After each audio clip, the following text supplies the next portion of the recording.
nggak cuma aku aja, perempuan di sana yang mungkin sedang mengalami perceraian, kekecewaan karena harus ada yang perpisahan, pasti sangat membutuhkan support, perhatian, sekecil apapun perhatian dari orang lain pasti akan sangat berharga sekali.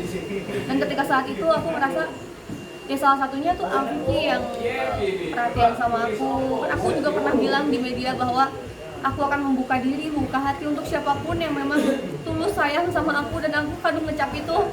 Terus tiba-tiba Afiki bilang, berarti aku ada kesempatan dong untuk bisa sayangin kamu tulus gitu. Loh, gimana aku bisa tahu gitu kamu tulus atau enggak? Ya udah, makanya jalanin dulu ah.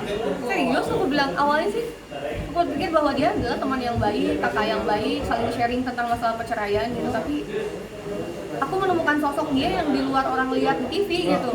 Ya memang orangnya baik. Untuk ini ya, untuk ngobrolin masalah pribadi gitu. Untuk kerjaan sih aku nggak mau ikut campur. Ya kadang kita nggak tahu itu jalannya Allah tuh kayak ngasih kebahagiaan itu tuh nggak tahu dari mana arahnya, bisa dari kanan, kiri, atas, bawah, depan, belakang, aku nggak tahu. Mungkin di antara kita tiba-tiba dengan orang di depan aku tiba-tiba cinta-cintaan, sayang-sayangan, aku nggak tahu ya. Karena itu ajaib aja menurut aku, tapi satu, aku memandang semuanya positif aja. Mungkin kalau wanita itu bisa dipilih sama laki-laki, tapi tetap ujung-ujungnya adalah wanita yang menentukan.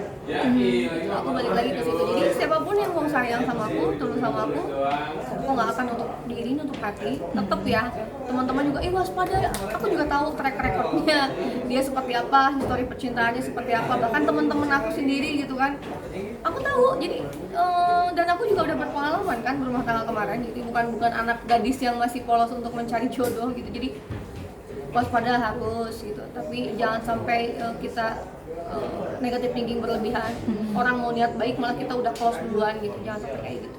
Tapi serius atau enggak biasanya tergantung laki-laki yang membawa hubungan itu sendiri. Karena gini, perempuan itu hanya merespon apa yang dijalurkan, apa yang dibentuk gitu, mau dibawa kemana hubungannya gitu kan.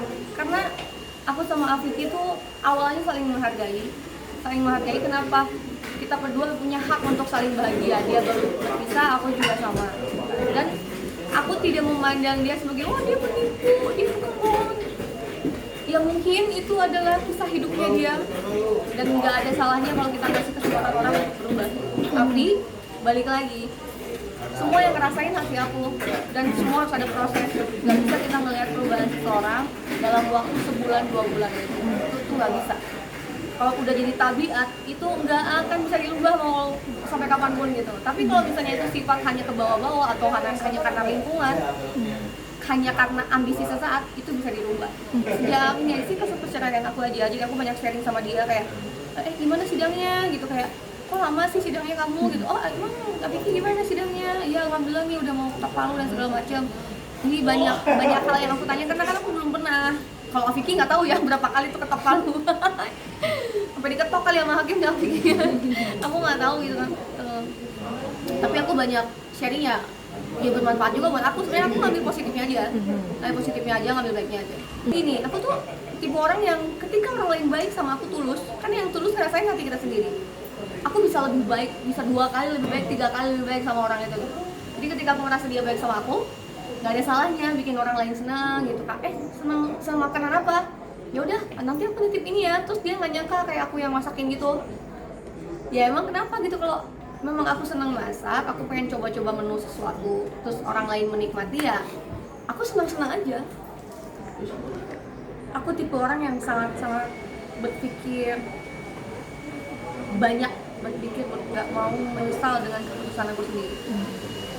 Dan jujur, keputusan untuk minta cerai kemarin itu adalah keputusan terberat dalam hidup aku. Dan aku harus ngambil keputusan itu sendiri, tanpa bantuan orang tua, tanpa bantuan siapapun gitu. Karena aku ngerasa bahwa kekecewaan, kesakitan, ada something lah yang sudah dia lakukan yang memang tidak bisa ditolerir oleh semua perempuan seluruh dunia ini gitu, termasuk aku. Ya itu yang bikin aku kuat, yakin bahwa ya aku juga nggak menyesalkan 9 tahun kemarin sih. Kenapa 9 tahun aku harus sama dia, kok kelamaan banget, kalau ujung-ujungnya bakal disakitin kayak gini. Aku nggak menyesali itu kok. Yang aku sesali adalah aku harus menemukan hal-hal yang menyakitkan dalam hidup itu yang endingnya aja yang nggak enak gitu. Kenapa endingnya tuh nggak enak banget gitu. Jadi itu yang bikin aku kayak mencoba untuk menutup kisah lama aku dengan aku kubur dengan semua kesakitan aku. Aku coba untuk memulai itu dengan seorang yang baru. Bismillah aja lah, karena 9 tahun bukan waktu yang sebentar dan berarti kalau masalah hati gitu pasti keingetan lagi, ada hal yang masih harus dibahas, keingetan lagi, akan terus seperti itu. Tapi kalau ingat lagi kesakitannya, peganya dia sama aku ya, aku berhak bahagia. Aku udah tahu beberapa yang dia deketin, dia sempat jalani gitu, tapi ya itu masa lalunya dia. Tapi kalau misalnya dia ngelakuin itu pada saat jalan sama aku, nah itu yang nggak bisa ditolerir. Kalau sebelum itu, wah silakan aja, itu bukan hak aku gitu. Tapi kalau dia lagi ngejalanin sama aku, misalnya dengan siapapun ya, terus dia masih pengen jalan-jalan, masih pengen penasaran dengan orang lain, mending nggak usah sama aku lah. Masya Allah. Jujur aku tuh pengen cepet-cepet punya anak, pengen cepet-cepet untuk berumah tangga lagi. Karena aku tuh kayak jiwa ingin ngurus suaminya tuh udah udah kayak, ya buat apa lagi sih aku pengen bener-bener cari rezeki bareng, pengen cari amal ibadahnya di dalam rumah tangga lah, biar nggak usah jauh-jauh gitu. Terus selain Vicky ada yang udah mulai deketin lagi gak sih? Ya kan aku membuka peluang untuk siapapun. Jadi siapa yang bukannya aku pilih-pilih, siapa yang terbaik dan benar-benar yakin sama aku, ayo kita jalan, itu aja sih. Dan kalau aku tuh hal yang paling nggak bisa aku tolerir adalah adanya pengkhianatan. Itu aku paling nggak bisa, apapun alasannya itu nggak bisa aku tolerir. Dan satu hal lagi, dari dulu aku bercita-cita punya suami yang romantis, yang tanggung jawab, dan juga tentunya nomor satunya adalah bisa nerima kita apa adanya, dalam arti dia bisa tetap sayang setia sama kita. Itu aja. Oke.